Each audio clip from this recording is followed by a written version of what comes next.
The following podcast contains subject matter and descriptions of violence some listeners may find disturbing.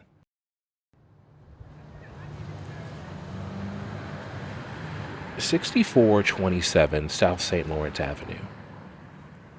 I grew up less than 4 miles from this address on the south side of Chicago. It's a typical home you'd find in many parts of the city, a red brick 2-story building, or as us locals call it, a 2-flat. There was once a boy, a black boy, who spent his childhood here. I went past it not long ago when I still lived in Chicago. Some colleagues and I were interviewing a policeman about what it was like to be a black officer in the city. We were in his car, and the house was one of our last stops that day. Before we head back, I want to hear this house, because this house was the start of the civil rights movement. Right here? That's Emmett Till's house. Really? Mm-hmm. Wow. Who lives there now? I don't know. I think it's abandoned. And I think it's a travesty that particular house is abandoned. So usually when you live there, that management sign is gone, the door's open. The door's always open. Wow. So you walk down those stairs, walk northbound to the bus, took the train to the train station, and never came back. Emmett Till's house. As a black kid in Chicago, I'd long known the story of Emmett Till. For many, including me, that story begins one day in August 1955, when Emmett walks down those same steps I'd stared at. Emmett's leaving home to head to the train station. He's about to take a special trip that he's been looking forward to. His destination? Mississippi. He's on his way there to spend part of his summer break with relatives. Going to Mississippi from Chicago is a familiar trip for many black families in the city who left the South during the Great Migration. My family, though, did not make those trips, even though both of my mom's parents come from Mississippi. My grandfather, along with most of his siblings, migrated to Chicago from Greenville. Once he got north, though, he never returned. There's nothing good back there, he would tell my mom when she was young. What specifically was back there, he never shared with her. But Emmett, he couldn't wait to get there, and his family in Mississippi was just as excited. They couldn't wait to hear his stories about Chicago, to show him how they like to have fun in Mississippi, to do some of the things kids like to do in the summer, like go swimming. And once Emmett reached Mississippi, he was calling and riding back home to his mother, Mamie. He was having a ball.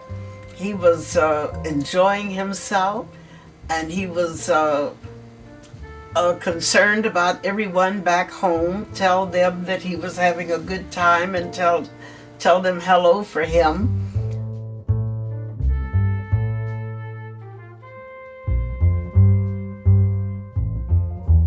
One hot evening, about a week after he arrived, Emmett, some of his cousins, and their friends paid a visit to a store in a nearby town called Money. They were looking for fireworks. It was summer, after all. And it's here, when this car full of black boys pulls up to the white-owned Bryant's Grocery and Meat Market, that the story of Emmett Till begins in most history lessons. Teachers present it almost like a fable, a story that helps illustrate just how bad life could be back then, in the segregated South. A marker of how far we like to believe we've progressed, even when the truth of that progress is more complicated.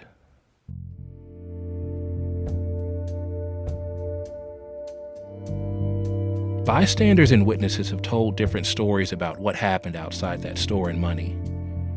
Emmett's cousin, Simeon Wright, was with him that day. In an interview with the Library of Congress, he said the wife of the store's owner was walking to her car, and that's when Emmett whistled at her. It scared us half to death. And we couldn't get out of town fast enough. We ran to the car, and Emmett saw our reaction. It scared him. Days later, the store owner and another man showed up at the home of Emmett's family around 2 o'clock in the morning. So we're looking for the fat boy from Chicago. And they marched around to my bedroom. And I heard the noise, the loud talking, and I woke up and saw these two white men standing at the foot of my bed. One had a gun, flashlight, or immediately lay back down and go back to sleep. And he made Emmett get up and dress and marched him out to the truck. It was the last time Emmett's family saw him alive. Only a month after his 14th birthday. His kidnappers beat and shot him, mutilated his body, wrapped a fan blade around his neck with barbed wire to weigh him down. Someone later found his body in the Tallahatchie River, swollen, disfigured, unrecognizable. Jet, the black-owned publication that back then called itself the Weekly Negro News magazine, published gruesome images of Emmett's body, with the permission of his mother. The pictures were 10 times better than Emmett looked when I looked at his body unretouched. That's Emmett's mother, Mamie Till Mobley, in an interview with the program American Experience. When Emmett's remains returned home to Chicago, she insisted on an open casket funeral.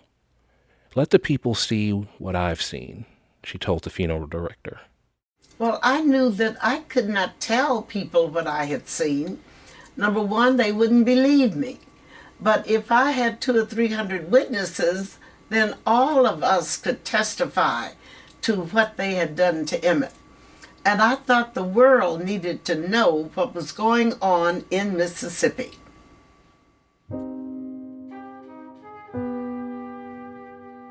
I don't remember the first time I saw those pictures of Emmett.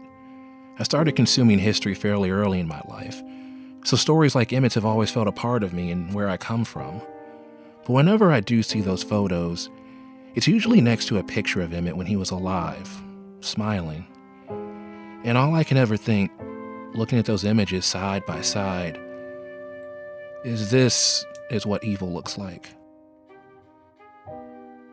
The pictures of Emmett in his open casket are burned into the minds of many, including a cousin of his, Deborah Watts.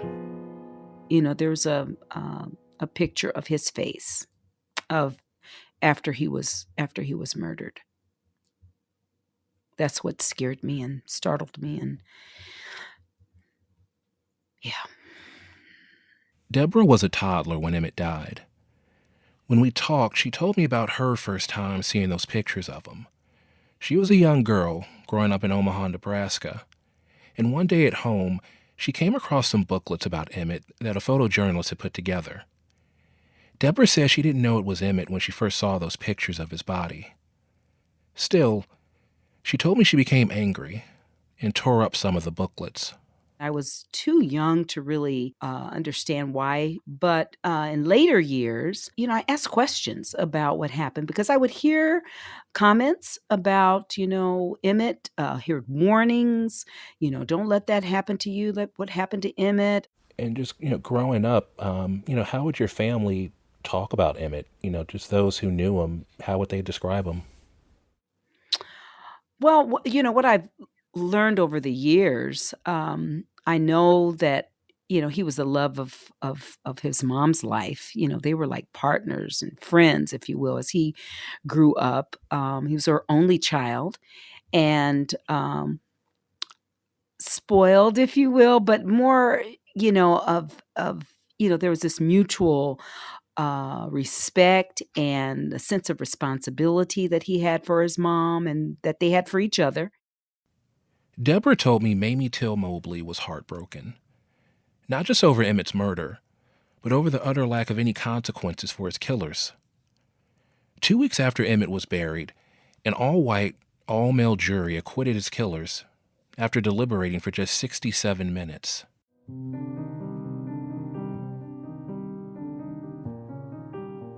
As core to America's history as it is, Emmett Till's is only one story. It's part of many more stories, past and present, like stars on a flag. Countless families deprived of justice. Numerous attempts to do right this time and to correct the wrongs of the past. About 15 years ago, the federal government began a formal effort to try to do right in cases like Emmett's, racist killings that happened during the Civil Rights era that went either unsolved or without punishment.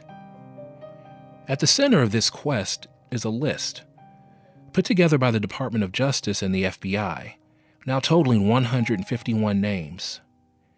And along with this list was a law, named for Emmett Till, that required the government to do something, reopen, reinvestigate, find justice where they could. Emmett's name is arguably the best known on this list, but as I read through each name, there are others I recognize, whose stories and outcomes shaped me in how I see this country. The majority of these names, though, I don't know, but famous or not, I can't shake this one thought.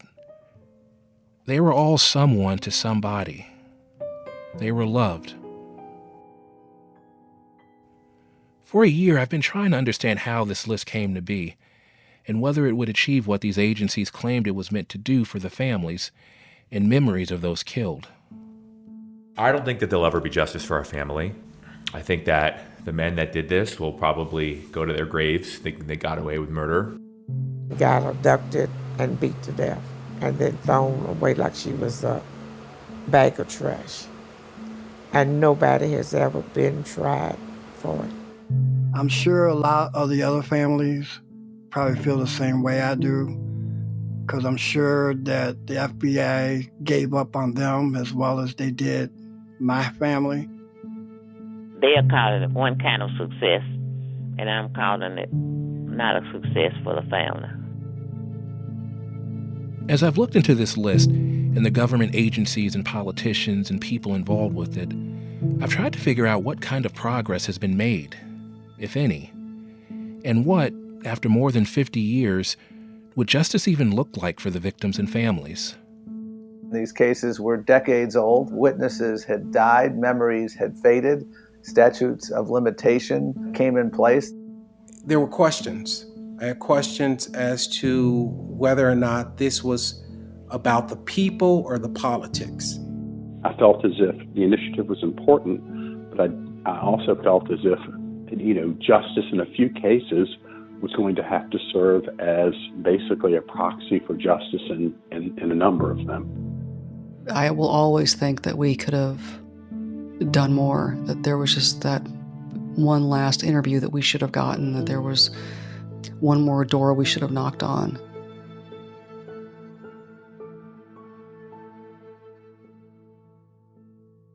This is the story of what happened when the federal government tried to go back and right the wrongs of the past, of how those wrongs have affected generations of families still seeking justice, and what it means for whether we move forward in America.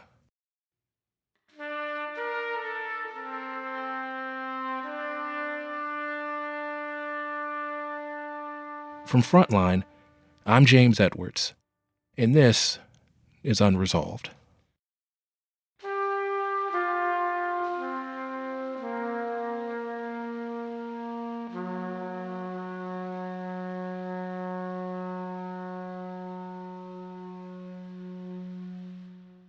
So many racist killings end the way Emmett Till's did. They don't really end at all. Many go cold and fade away, along with witnesses and often suspects. Sometimes there was an investigation, sometimes hardly any. With each year that goes by, the chance of ever finding the truth fades. For the rest of her life, Mamie Till Mobley fought to have her son's case reopened. If local and state law enforcement couldn't hold anyone accountable, maybe someone in the federal government could. So after Emmett's killers were acquitted, Mamie took his case to then-President Dwight Eisenhower, but to no avail. Then she tried reaching out to other parts of the federal government, including the FBI. I also appealed to J. Edgar Hoover, and he finally responded by saying they had researched the case in its entirety and no federal rules had been violated. And therefore, the federal government there was no way they could enter the case. That changed almost 50 years later when she met a man named Alvin Sykes. He helped figure out a way for the feds to take on Emmett's case, and others like it. Alvin didn't come from the federal government or anywhere near Washington, D.C. His path started at his local public library in Kansas City, Missouri. He didn't know that a visit there in the 1980s would sow seeds for what was to come decades later. Alvin was looking for a way to get justice after someone close to him was murdered. They said that the last words that Steve was saying was, "You can't do this to me, I'm a musician."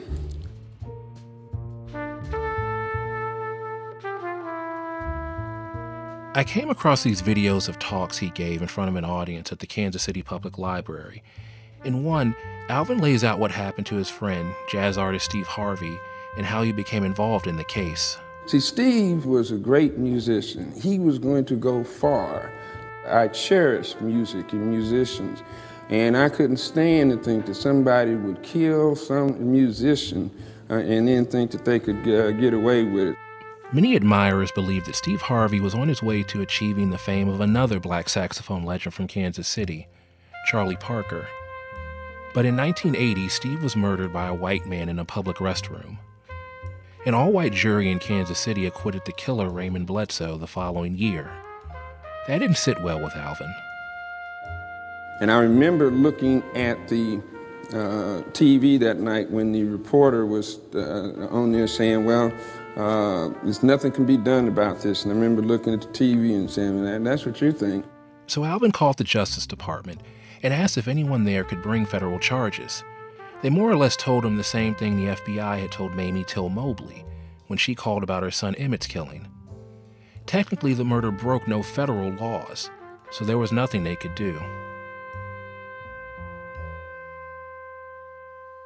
Then me and Steve Harvey's widow came down to the library and spent all day. I knew the statute was here, but just didn't know where it was. We went through looking through the books and finally got to the point about 10 minutes before closing time where it said under certain laws, whether it's a government official or not, if you deprive someone of the use of a public facility because of their race, that's a federal offense.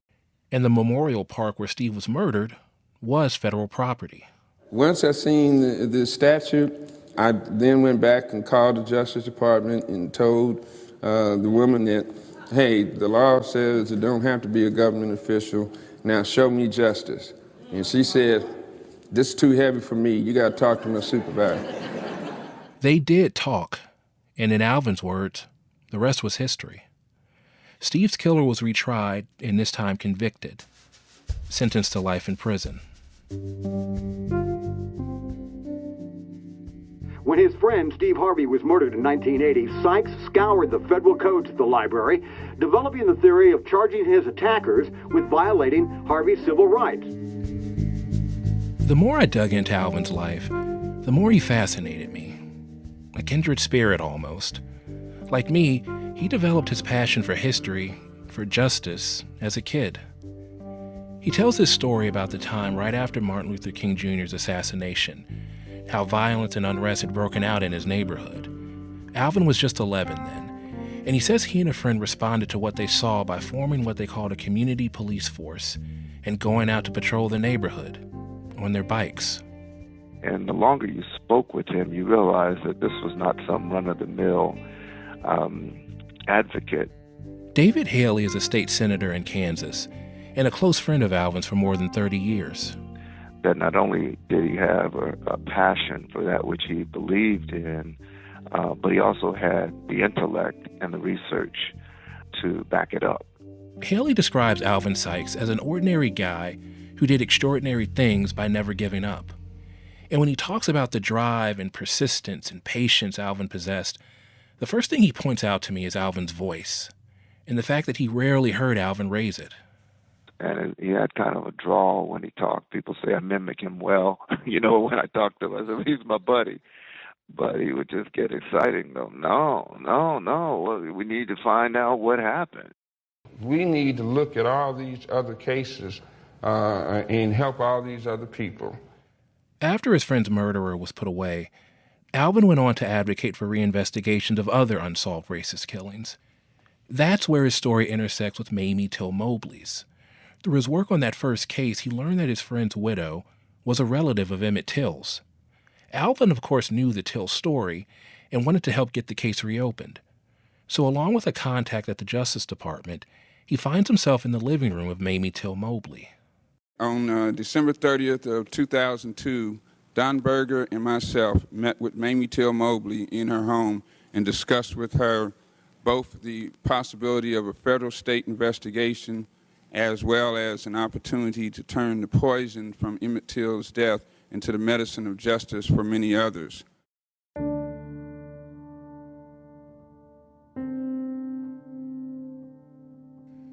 Alvin did get the FBI to take another look at Emmett Till's case.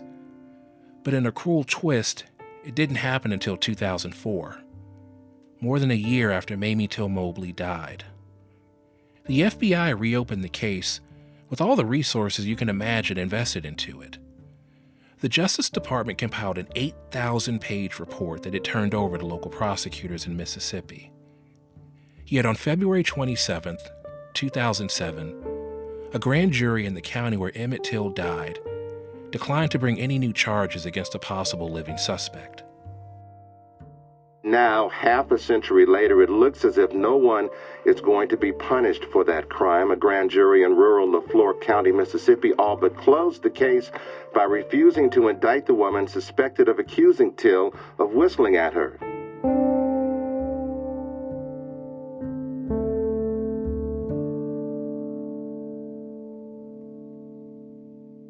So the authorities closed Emmett Till's case again.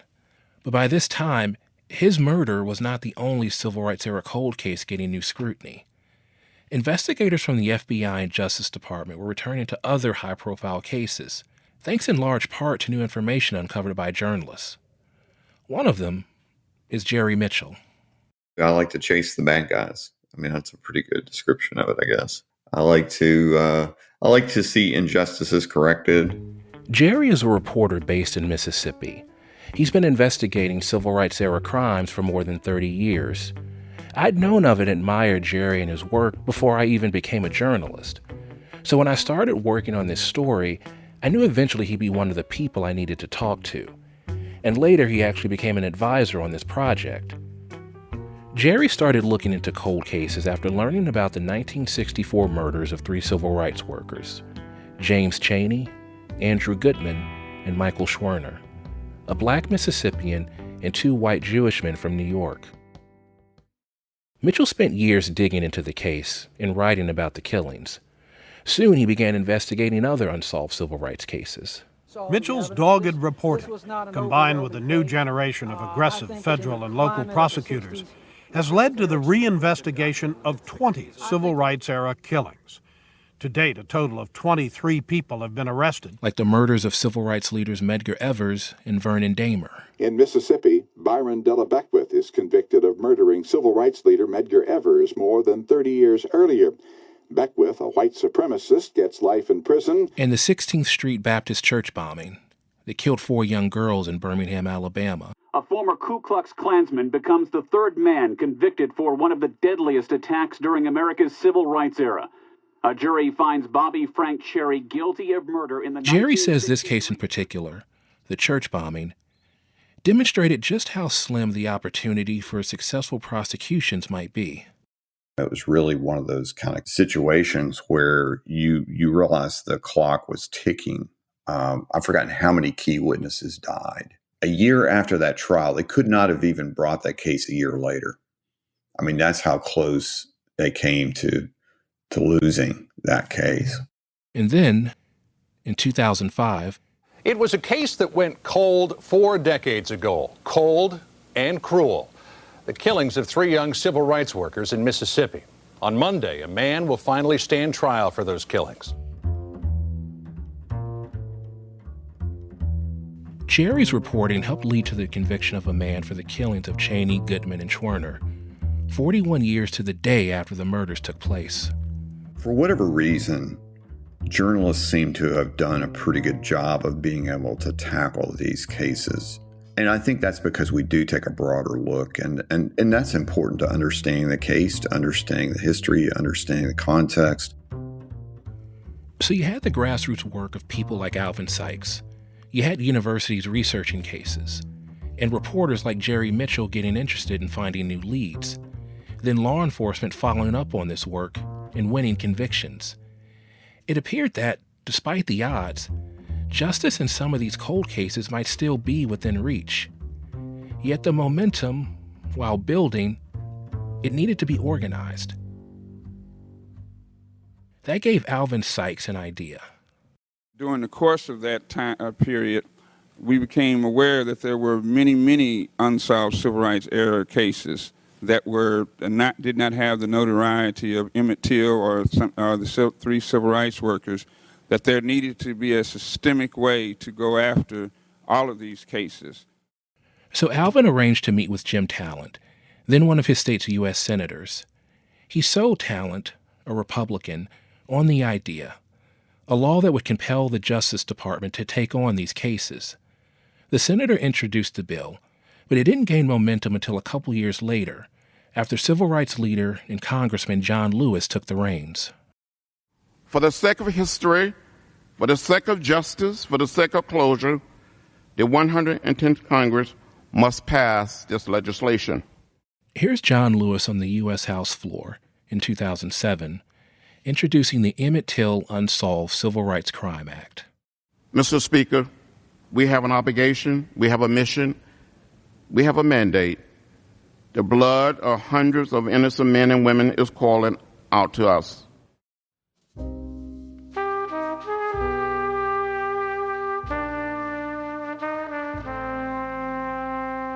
Our team interviewed Lewis about the Till Act and why the bill felt so personal to him.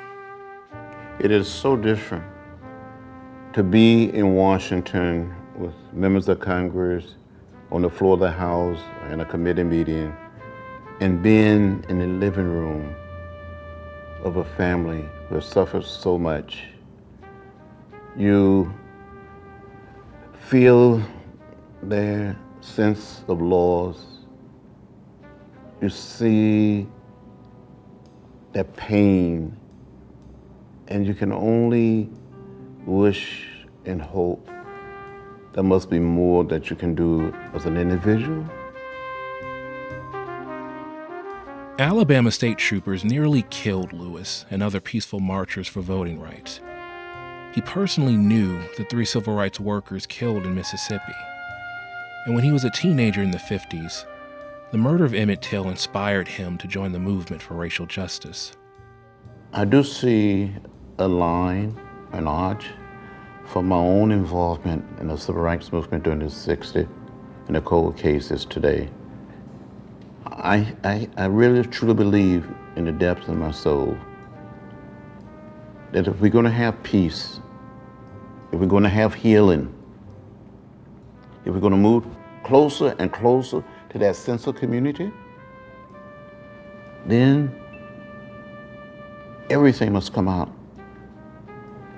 We must tell the whole story, the complete story. People need to know.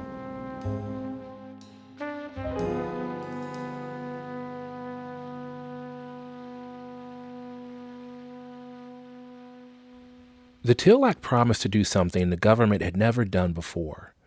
It would create a federal law mandating the DOJ and FBI, in the words of the bill, expeditiously investigate these cases. Congress would give them additional funding to do the work and require annual reports on their progress.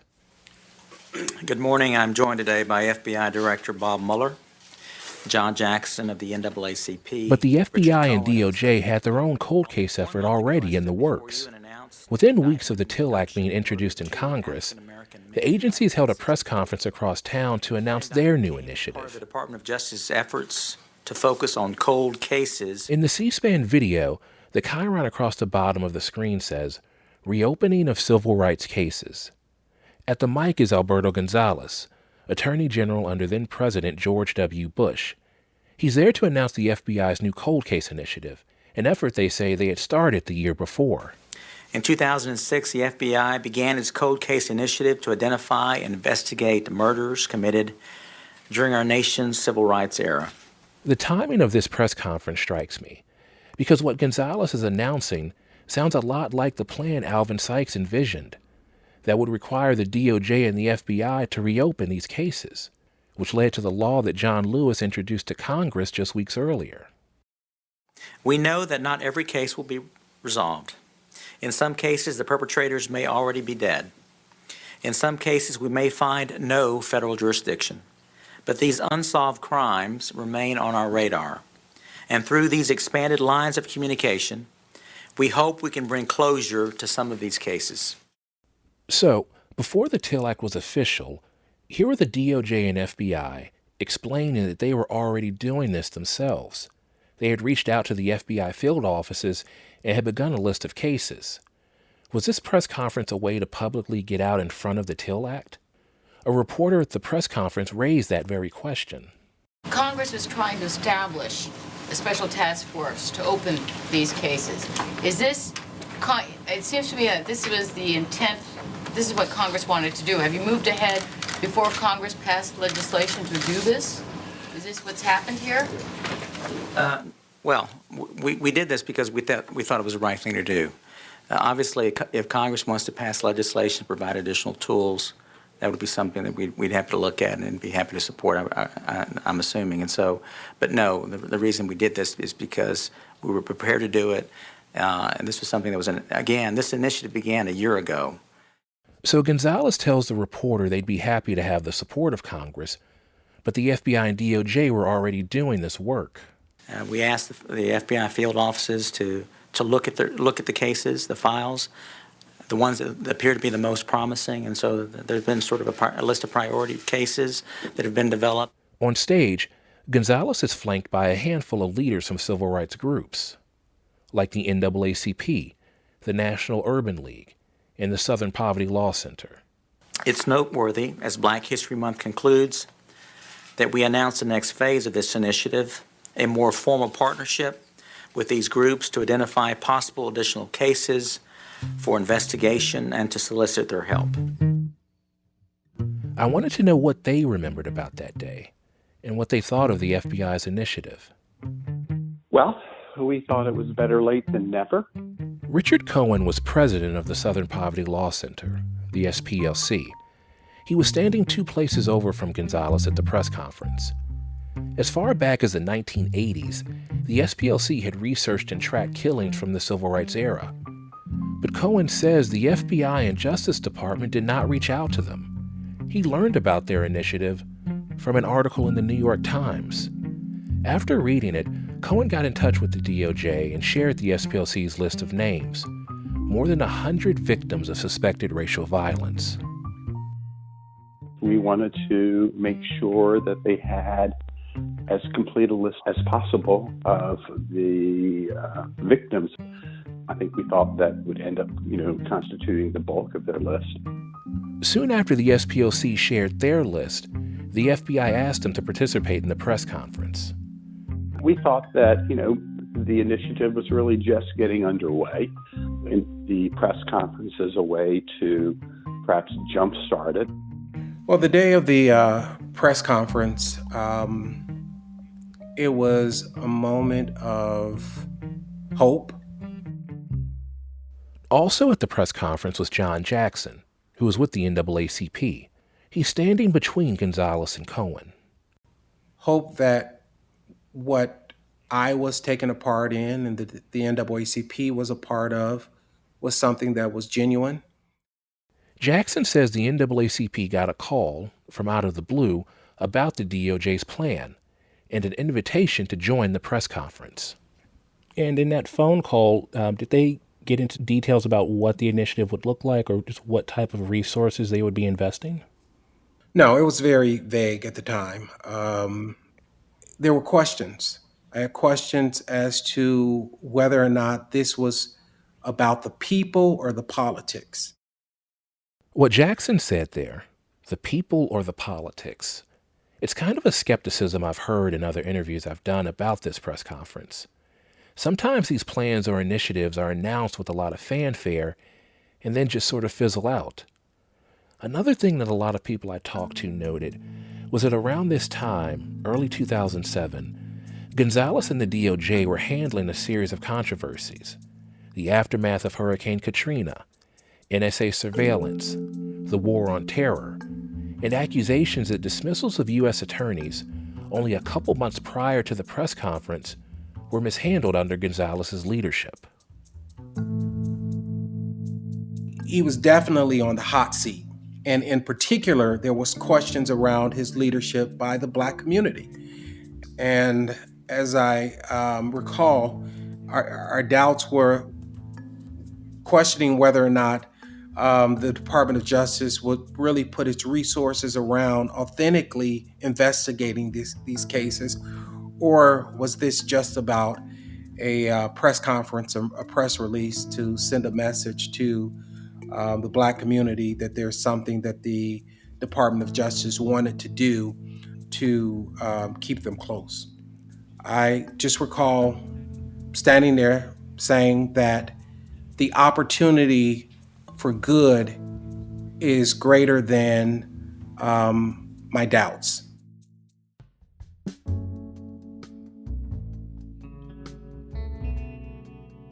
Today, Alberto Gonzales is a law professor. He hasn't worked at the DOJ for about 14 years, but I wanted to ask him about the cold case initiative they had been working on separately from the Till Act. He told me he recalls having one meeting with President Bush about it. I spoke to him about the possible hurdles and challenges that existed with respect to these kinds of cases, and just wanted him to appreciate that we were going to be spending time and resources, and we may not have much to show for it in the end. Still, Gonzales said the DOJ had won convictions in some civil rights cold cases and had filed an indictment in a 1964 case just weeks before this press conference. They wanted to see what other cases were still out there to be investigated. I can't say we had a magic plan. It was just, grinding it out, talking to as many people as we could. I asked Gonzales about the timing of the announcement and some of the skepticism. No, we typically, we always did announcements when we were ready to make an announcement. It's like you announce a prosecution when you're ready to go. So in response to your question, no, the answer is no. It would not have, the timing would not have been affected by what else was going on.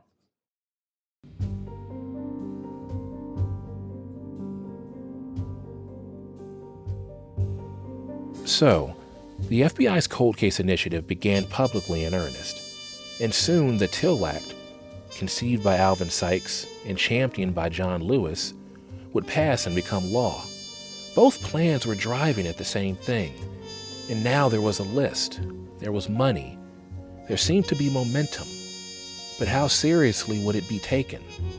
How thoroughly would the cases be investigated? And what would come of it all? The list of names compiled under the Till Act would ultimately grow to more than 150 women, men, and children. Emmett Till, one of them.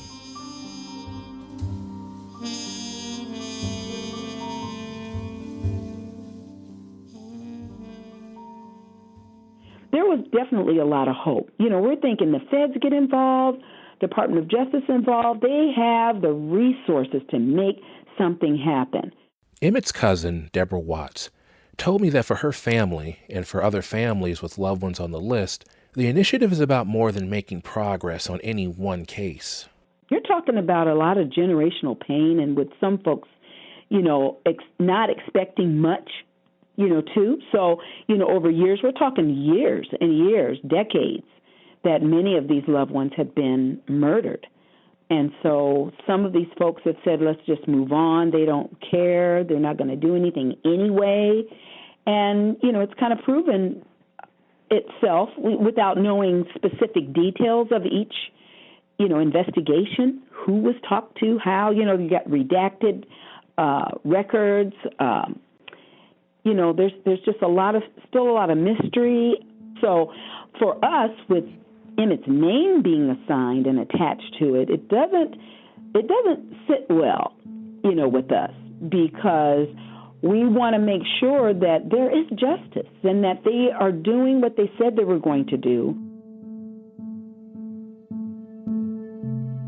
When I hear Deborah Watts speak about generational pain and trauma, I think of my family.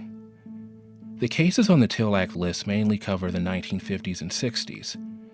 But what about before then? Various people have tried hard to uncover the truths in cases as far back as the 1940s, 30s, 20s, and beyond. The truth is, we'll likely never know the total number.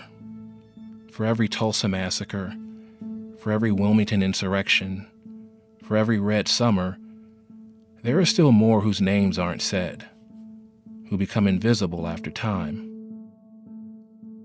I think about my family because one of those invisible names belongs to my grandmother's uncle.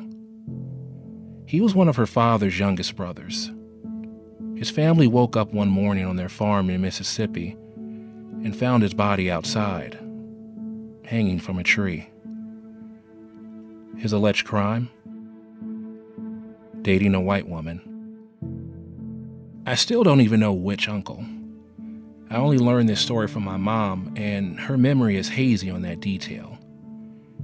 There were a lot of relatives on that side of our family, but I do know, as my mom tells it, that this uncle was maybe in his early 20s, and my grandmother says, very charismatic. It happened in the 1930s, during the Great Depression. My grandmother was a child then, visiting Mississippi from Chicago, like Emmett Till. She told my mom that she only saw her uncle's body once before relatives made her and the other children go back inside. My grandmother lived to be 94 years old. For the rest of her life, after returning home from that trip, she never went back to Mississippi. Better late than never. I keep coming back to that phrase. As optimistic as it's intended to be, there are some things that are too late for me to do. Like asking my grandparents more about Mississippi and their lives growing up. Or talking to Mamie Till Mobley. I didn't find out until after she passed away that she later moved only a few blocks from where I grew up, on Chicago's South Side, and that her husband owned a barbershop in our neighborhood that used to be my barbershop. And I'll never get to ask Alvin Sykes everything I'd hoped to learn from him. He'd had health problems before I started reporting this story, and he died at 64 years old in March 2021. A week after his funeral, I talked to his friend David Haley, who'd eulogized him. Alvin Sykes never had the resources of the federal government, of a newsroom, or even a well-funded organization. Never got paid to do his work. Haley told me Alvin lost as many times as he won fights for justice over the years. So I wondered, with all that was stacked against him, why do you think he didn't give up as easily, or didn't get that as discouraged? I have no idea. That's a great question. Oh, thank you. I needed that. After talking about it for a while, I kind of get a little down because I miss my friend. I really do. I miss his drive. I do think, and I do know this, he never gave up on America. When some of us, myself included, have said that this country has some inherent problems that'll never be resolved, he saw the glimmer of hope. I don't know if there's any more truth to uncover in a case like my grandmother's uncle. But what about the Till Act list?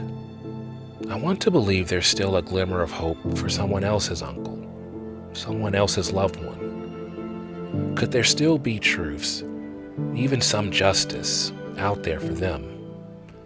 And if so, what would it look like? I need to find out.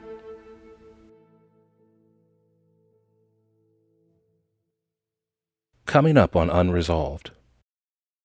I bumped into something, I didn't know what it was. And I start trying to move it, and it was a dead person. She was like, listen, child, your mom made us swear that we wouldn't tell you guys nothing. She goes, I don't even think I should be telling you anything now.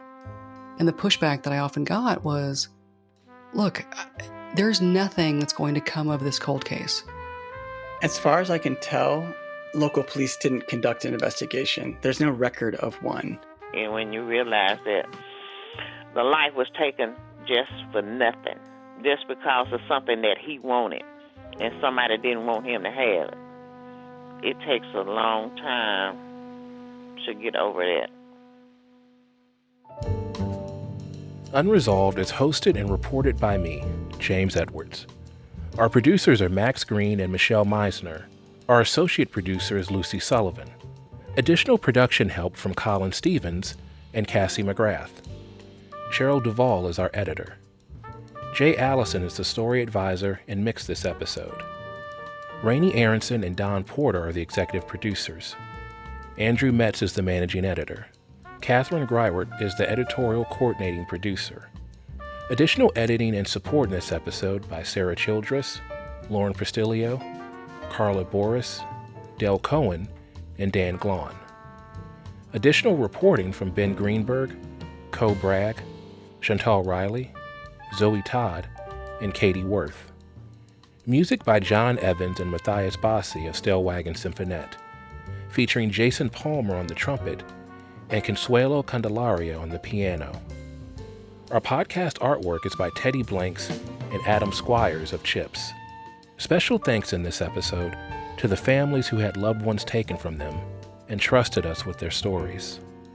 Thank you to WBEZ Chicago and Mariah Woelfel, the Kansas City Public Library, and Brad Lichtenstein and Yoruba Richin, who spoke to John Lewis about the Till Act for their upcoming Frontline film. The Unresolved podcast was produced by Frontline at GBH and powered by PRX. Some of the next of kin interviews with family members were produced in collaboration with StoryCorps. The Civil Rights and Restorative Justice Project at Northeastern University served as an academic advisor to the project. Unresolved is a multi-platform investigation. You can learn more about the project, experience our interactive documentary, and find out about our touring installation at frontline.org/unresolved.